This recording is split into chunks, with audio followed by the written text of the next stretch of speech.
இப்போ நிறைய பேருக்கு வந்து இந்த விசுவலைசேஷனே வந்து ப்ராப்ளம், விசுவலைசேஷன் பண்ண தெரிய மாட்டேங்குது கரெக்டாக அப்படிங்கிற மாதிரி 21 நாள் டைம் கொடுக்க சொல்லுங்கள். கொஞ்சம் பொறுமையாக பல்ல கடிச்சு டிசிப்ளின்டாக 21 days ஒரு பர்டிகுலர் விஷயத்தை மட்டும் தொடர்ந்து அந்த 21 நாள் 1 நிமிஷம் மட்டும் விஷுவலைஸ் பண்ண சொல்லுங்கள். அது எப்படி ஒரு விசுவலைஸ் பண்ணுறதுன்னு சொல்லிட்டு கொஞ்சம் டிப்ஸ் கொடுக்கணும்.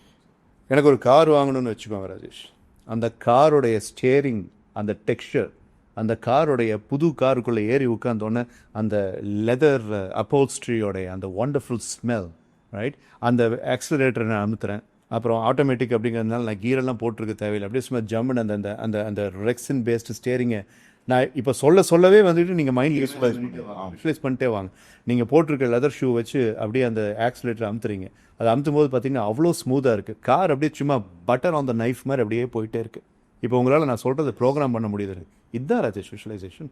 ஸோ என்ன வேணும் அப்படிங்கிறதுல தெளிவான ஒரு ஸ்பெசிஃபிக்காக இப்போ கார் வேணும்னு நினைக்கிறவர் டெய்லி இந்த மாதிரி ஒரு நிமிஷம் இந்த காரு இந்த கலரு அப்படின்ட்டு பண்ண முடியாதா? பண்ண முடியும், டெஃபினட்டாக பண்ண முடியும்.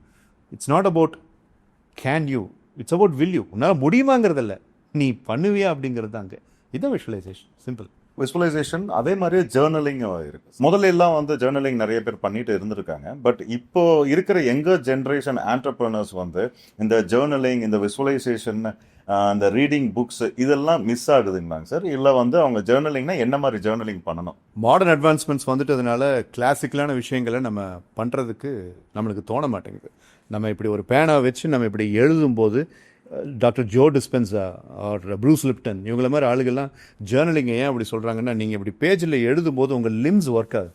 அந்த லிம்ஸ் ஒர்க் ஆகிட்டு அந்த வார்த்தையை நீங்கள் எழுதும்போது இங்கே கான்சன்ட்ரேஷன் இல்லைன்னா அந்த வார்த்தையை நீங்கள் அங்கே எழுத முடியாது. அப்போ அங்கே ஆட்டோமேட்டிக்காக மெடிடேஷன் அப்படிங்கிறது நடக்குது.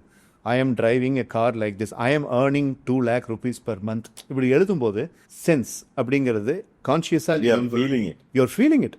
ஸோ யோசிக்கும் போது அது கிடைக்காது, ஆனால் எழுதும்போது அது கிடைக்கும். அப்போ ஜேர்னலிங் வந்து it's a must for an ஆண்டர்பிரனர்னு சொல்கிறீங்க. ஸோ என்ன மாதிரி எல்லாம் வந்து அவங்க வந்து பண்ணணும், எப்போ பண்ணணும்? இப்போ நான் சொன்ன மாதிரி ஆல்ஃபா லெவல் மேனிஃபெஸ்டேஷன் அப்படிங்கிறது நம்ம பேசணும். அதாவது சில்வா மைண்ட் கண்ட்ரோல் மெத்தட், அது ஒரு பக்கம். ஜேர்னலிங் அப்படிங்கிறது ஒரு ஆண்டர்பிரனர் எப்படின்னா 4 ஏரியாஸில் அவங்க பிரிச்சுக்கணும். என்னென்னா, what is the kind of service they would like to give. ரெண்டாவதுங்க, முதல்ல அதுதான் முக்கியம். நீ என்ன கொடுக்கணும்னு ஆசைப்படுற, அதாவது டூ பி கிவ் ஹேவ்னு சொல்லுவாங்க. What do you want to do, நீ என்ன செய்யணும்னு ஆசைப்படுற. Who do you want to be, நீ என்னவா இருந்து அதை செய்யணும்னு ஆசைப்படுற. What you like to give, நீ என்ன கொடுக்கணும்னு ஆசைப்படுற. What you like to have, என்ன நீ பெறணும்னு ஆசைப்படுற. இதில் வந்து ராஜேஷ் ரொம்ப முக்கியமாக 2 விஷயத்தை மட்டும்தான் அவங்க ஃபோக்கஸ் பண்ணணும். மற்ற 2ம் ஆட்டோமேட்டிக்காக அமையும். என்னென்னு கேட்டிங்கன்னா, பி அண்ட் கிவ். நீ என்ன கொடுக்கணும்னு ஆசைப்படுற, யார் அந்த கொடுக்கணும்னு ஆசைப்படுற. ஒரு ஆண்டர்பிரினர் ஜேர்னலில் ஃபர்ஸ்ட் அதை எழுதணும். ஐ எம் அன் ஆண்டர்பிரினர், நான் இந்த இண்டஸ்ட்ரியில் இருக்கேன், நான் இந்த விஷயத்தை சொசைட்டிக்கு வழங்கணும்னு ஆசைப்பட்றேன். அப்படி வழங்குறது மூலியமாக எனக்கு இவ்வளோ பணம் வரணும்னு ஆசைப்பட்றேன், எனக்கு இந்த மாதிரி ஒரு செல்வாக்கு வரணும்னு ஆசைப்பட்றேன் அப்படின்ட்டு இந்த டூ பி கிவ் ஹேவ் பிரின்சிபலை அவங்க டெய்லி ஜேர்னல் பண்ணலாம். காலையில் ஒரு 10 நிமிஷம், ஐடியலாக இருக்கும்போது மதியம் ஒரு 10 நிமிஷம், சாயங்காலம் ஒரு 10 நிமிஷம். சார், இப்போ நீங்கள் சில்வா மெத்தட் பற்றி சொல்லியிருந்தீங்க. ஸோ அந்த டீட்டெயில்டாக ஆண்டர்பிரனருக்கு, இப்போ ஆண்டர்பிரனருக்கு வந்து பார்த்தீங்கன்னா அவர் ஆக்சுவலாக சேல்ஸ் ட்ரைனிங் நிறைய வந்து கொடுத்துருக்கிற மாதிரிலாம் வந்து நீங்கள் பேசியிருக்கீங்க. ஸோ என்ன பெஸ்ட் ஒரு ஆண்டர்பிரனருக்கு வந்து சில்வா மெத்தட் வந்து எப்படி அது யூஸ் ஆகும்? அது எமர்ஜ் ஆனதே வந்து ஒரு ஆண்டர்பிரனர் கிட்ட தான். பென்சில் விற்கிற வியாபாரிக்கு வந்துட்டு டாக்டர் ஹோசி சில்வா வந்து ஒரு நாளைக்கு வந்துட்டு 17 பென்சில் விற்கணுங்கிற டார்கெட் இருக்கிற ஒரு வியாபாரிகிட்ட போய் சொல்கிறாரு, நீ மைண்டில் இதெல்லாம் பண்ணு அப்படின்ட்டு. முதல்ல அந்த பிஸ்னஸ் மேன் சில்வா பேசுகிறத கேட்கல, அவர் யாருன்னே அவருக்கு தெரியாது. But the man does that for 5 days, he does that. அதுக்கப்புறம் பார்த்தீங்கன்னா டெய்லி டார்கெட் 17 அப்படின்ட்டு இருக்கு. 27 பென்சில் விற்க ஆரம்பிச்சிட்டா. அப்படி அதுலேருந்து தான் அது ஸ்டார்ட் ஆச்சு. அது ஒரு புக்கில் நான் படிக்கும்போது ஐ காட் ஸோ அம்யூஸ்ட். 1994 நான் ஃபர்ஸ்ட் எடுத்து அதை படிக்கும்போது இது என்னென்ன ராஜேஷ், ஸ்டெப் பை ஸ்டெப்பாக இப்போ நான் சொல்கிறேன்.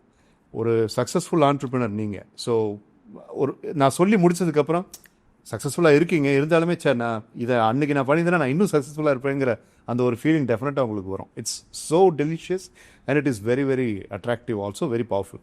ஸ்டெப் நம்பர் 1 என்னன்னு கேட்டிங்கன்னா, முதல்ல நம்ம நெகட்டிவாக இருக்கிற விஷயத்த நம்ம மைண்டில் பார்க்கணும். ஃபஸ்ட்டு வந்து ரிலாக்ஸ் ஆகணும். ஸ்டெப் நம்பர் 1, ரிலாக்ஸ் எப்படி ஆகுறதுங்கிறது தான் இன்றைக்கி மக்களுக்கு எல்லாத்துக்குமே பிரச்சனை. I will give some 2 or 3 techniques to relax. முதல்ல ஃப்ளாட்டாக படுத்துக்கணும், இல்லாட்டி நம்ம இந்த மாதிரி ஒரு செவரில் நம்ம சாஞ்சு இப்படி சமணங்கால் போட்டு உட்காந்துக்கணும். ஃபுல்லாக ரிலாக்ஸ் ஆகிறதுக்கு உங்களுக்கு நல்லா தெரியும், ஏன்னா நீங்கள் மெடிடேஷன் ப்ராக்டிஷனருங்கிறதுனால டாப் ஆஃப் த ஹெட்லேருந்து ஃபீட் வரைக்கும் ஒவ்வொரு ஆர்கனாக ரிலாக்ஸ்னு 3 தடவை சொல்லலாம். இது ஒன்று. ரெண்டாவது பார்த்தீங்க அப்படின்னா டீப் ப்ரீத்திங் ஒரு 20 தடவை பண்ணோம்னா ஆட்டோமேட்டிக்காகவே சிஸ்டம் ஃபுல்லாக ரிலாக்ஸ் ஆகும். இது ரெண்டில் ஏதோ ஒன்று பண்ணலாம். இல்லை மியூசிக்கு கொஞ்சம் நேரம் கேட்டோம்னா பாடி ரிலாக்ஸ் ஆகும். இது மூணில் ஏதோ ஒன்று பண்ணலாம். But my recommendation is always on breathing. ஏன்னா ராஜயோகம் புக்கில் சுவாமி விவேகானந்தர் சொன்னது நரம்பு மண்டலங்களை சுத்தம் செய்ய வேண்டும் அப்படின்ட்டு. அந்த நரம்பு மண்டலங்களை சுத்தம் செய்வதுங்கிறது ஒரே ஒரு விஷயத்தினால பிராணன் அப்படின்னு அவர் எழுதியிருப்பார். அப்போ அந்த பிராணனுக்கு அவ்வளோ இது இருக்குது. ஸோ டீப் ப்ரீத்திங் பண்ணி ரிலாக்ஸ் ஆகிக்கோங்க. This is step number 1. Step number 2, relax ஆன பிறகு இந்த கண்கள் ரெண்டையும் வந்து கொஞ்சம் ஒரு 20 டிகிரி இப்படி மேலே வச்சு நம்ம கண்ணை மூடிக்கணும். கண்ணை மூடின பிறகு 100 to 1 நம்ம தலைகீழாக எண்ணணும். நவ் த கேட்சஸ், நீங்கள் 100லேருந்து 1 வரைக்கும் தலைகீழ எண்ணும்போது கண்ணு கீழே வர பார்க்கும். நீங்கள் வர விடக்கூடாது. சில கிளைண்ட்ஸ் என்ன சொல்லுவாங்கன்னா, நான் ஆஃபீஸில் டெமான்ஸ்ட்ரேட் பண்ணும்போது சார் கொஞ்சம் தலை வலிக்குது அப்படிம்பாங்க. சரி வேண்டாம், கண்ணை நீ இப்படி மேலே வைக்க வேண்டாம், கண்ணை சாதாரணமாக மூடிக்கோ. 100லேருந்து 1 வரைக்கும் தலைகீழாக எண்ணும். இந்த 100லேருந்து 1 வரைக்கும் தலைகீழாக என்ற ப்ராசஸில் தான் பீட்டா லெவல் மைண்ட்லேருந்து ஆல்ஃபா லெவலுக்கு உங்கள் மைண்டு டிரான்ஸ்ஃபார்ம் ஆகுது. ஓகே. பட் இதை நீங்கள் பண்ணவே தேவையில்லை. எப்போன்னு கேட்டிங்கன்னா, காலையில் 4 மணிலேருந்து 7 மணிக்குள்ளே இந்த 3 மணி நேரத்தில் இதை நீங்கள் பண்ணிங்கன்னா நேச்சுரலாகவே உங்களுடைய மைண்ட் ஆல்ஃபா லெவலில் தான் இருக்கும்.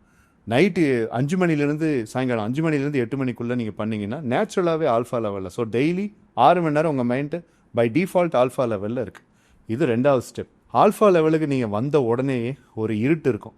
ஒரு நம்ம முழிச்சிருக்கோம், ஆனால் நம்ம ஒரு வித்தியாசமான ஒரு ஃபீலிங் அப்படிங்கிறது இருக்குது. That's alpha level. அந்த இடத்துல நம்ம மைண்டில் ஃபஸ்ட்டு இருக்கக்கூடிய நெகட்டிவான விஷயத்தை பார்க்கணும். ஒரு ஆண்டர்ப்ரினருக்கு என்ன நெகட்டிவான விஷயம்? Fear of unknown. இந்த துறையில் நம்ம ஜெயிப்போமா, நம்மளுக்கு லாபம் வருமா, நம்ம இஎம்ஐ எல்லாம் கட்ட முடியுமா அப்படின்ட்டு அந்த எல்லா நெகட்டிவையும் ஃபர்ஸ்ட்டு மைண்டில் பார்க்கணும். அந்த வழியோடு பார்க்கணும். Feeling is very important. அந்த வழியோடு பார்க்கணும். இந்த இடத்துல நீங்கள் ஒரு கொஷின் கேட்கலாம், சார் அந்த ஆல்ஃபா லெவலில் போய் அந்த வழியை ஏன் சார் விஷுவலைஸ் பண்ணணும் அப்படின்னு நீங்கள் கேட்கலாம். அதுக்கு என்னுடைய ஆன்சர் என்னன்னு கேட்டிங்கன்னா, அடுத்து வரப்போகிறது தான் ஆன்சர். அந்த வழி ஒட்டுமொத்தமாக பார்த்துட்டு இந்த இடது கையை எப்படி நீட்டி நம்ம ஃபோனில் வந்துட்டு ஸ்வைப் பண்ணுற மாதிரி லெஃப்ட் டு ரைட் அந்த நெகட்டிவிட்டி, அந்த ஸ்க்ரீனில் பார்த்த அந்த நெகட்டிவிட்டியை ஃபுல்லாக லெஃப்ட்லேருந்து ரைட்டுக்கு இப்படி தள்ளுற மாதிரி ஒரு 5 தடவை அந்த ஆண்டர்ப்ரினர் இப்படி பண்ணணும். ஃபிசிக்கலாகவே இப்படி பண்ணணும். ஓகே. பண்ணும்போது இது இங்கிருந்து போய் கீழே விழுந்து கண்ணாடி நொறுங்கும் பார்த்தீங்களா, கீழே விழுந்து அந்த மாதிரி ஹீ ஹேஸ் டு விஷுவலைஸ். அந்த 5ல் ஒரு தடவை அப்படி விஷுவலைஸ் பண்ணாலே போதும். இப்போ கிளீன்சிங் நடந்துருச்சு. ஓல்டு பிலீஃப் சிஸ்டமை அழிச்சிட்டு டெலிட் பண்ணியாச்சு. லெஃப்டிலிருந்து ரைட் அப்படின்னா நம்ம அப்போதே சொன்ன மாதிரி right represents the past. Okay. இது எனக்கு வேண்டாம், இதை நான் பாஸ்ட்டுக்கு தள்ளிட்டேன். Left represents present and future. இப்போ அடுத்த ஸ்டெப், த நெக்ஸ்ட் ஸ்டெப் என்னன்னு சொல்லி கேட்டிங்கன்னா, 2026 அவன் எப்படி இருக்கணும் அப்படிங்கிற அந்த விஷுவலைசேஷன். இந்த தொழில் எப்படி இருக்கணும், கஸ்டமர்ஸ் கிட்டேருந்து எப்படி ரெஸ்பான்ஸ் வரணும், எவ்வளோ சம்பாதிக்கணும் அப்படிங்கிற எல்லாத்தையுமே he has to see as a movie. It's a wonderful movie. திரை, கதை, வசனம் எல்லாம் அந்த ஆண்டர்ப்ரினர் தான். Have no limits. Have wild imagination. Yes, அப்பப்போ டிஸ்ட்ராக்ஷன் வரும். திரும்ப வா ஒன்றும் பிரச்சனையே இல்லை. நம்மளாம் வந்துட்டு ஹிமாலய மலையில் இருக்க யோகிகள் கிடையாது ராஜேஷ். ஃபுல்லாக வந்துட்டு அப்படியே தத்ரூபமாக பண்ணுறதுக்கு ஓரளவுக்கு பண்ணாலே போதுமானது. I repeat, even if it is just 0.5% of visualization, that is sufficient. Daily பண்ண டிசிப்ளின் சரியாயிரும். ஓகே. ஸோ அதுதான் அந்த ஸ்டெப். அதை அப்படியே பார்க்குறீங்க, அந்த ஃபீலிங் அங்கே கொண்டு வரீங்க, அந்த சந்தோஷத்தை அங்கே கொண்டு வரீங்க. It's a wonderful experience. நிலச்சிருங்க அங்கே. The next step is be there. அப்படியே ஒரு ஒரு ஒரு ஒரு 1 minute 2 minute be there. And comes the final step. என்னென்னு கேட்டிங்கன்னா, இது எல்லாமே இப்போ என்னோடய லைஃப்பில் உண்மையாக வரப்போகுது. Manifestation statement. I believe very strongly and I am thankful that everything that I have seen now is a reality. என்ன அர்த்தம் அப்படின்னா, நன்றி மனப்பான்மை மற்றும் சந்தோஷத்துடன் நான் சொல்கிறேன், நம்புகின்றேன். இப்போ நான் பார்த்த எல்லாமே என் லைஃப்பில் நடக்க போகுது, நான் உறுதியாக நம்புறேன்னு சொல்லிட்டு 1லேருந்து 10 வரைக்கும் எண்ணிட்டு கண்ணை திறந்துக்க வேண்டியதான்.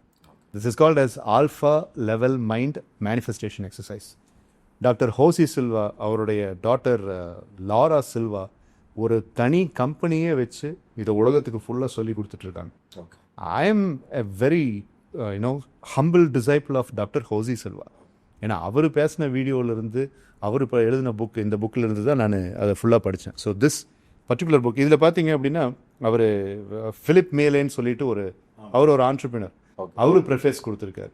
ஆனால் ஹோசி சில்வா சொன்ன விஷயங்கள் அப்படிங்கிறது இந்த ஃபர்ஸ்ட் ஃபியூ சாப்டர்ஸில் இருக்கும். That's very important. ஸோ இதுதான் ராஜேஷ், என்னை பொறுத்த வரைக்கும் ஒரு ஆண்டர்ப்ரினர் காலையில் எழுந்ததும் நைட்டு தூங்க போகிறதுக்கு முன்னாடி இதை பண்ணிட்டு படுக்கிறது ரொம்ப நல்லது. இதை பண்ணாவே அவங்களுடைய ஆண்டர்பிரினர்ஷிப் ஜேர்னி ரொம்ப பவர்ஃபுல்லாக இருக்கும்.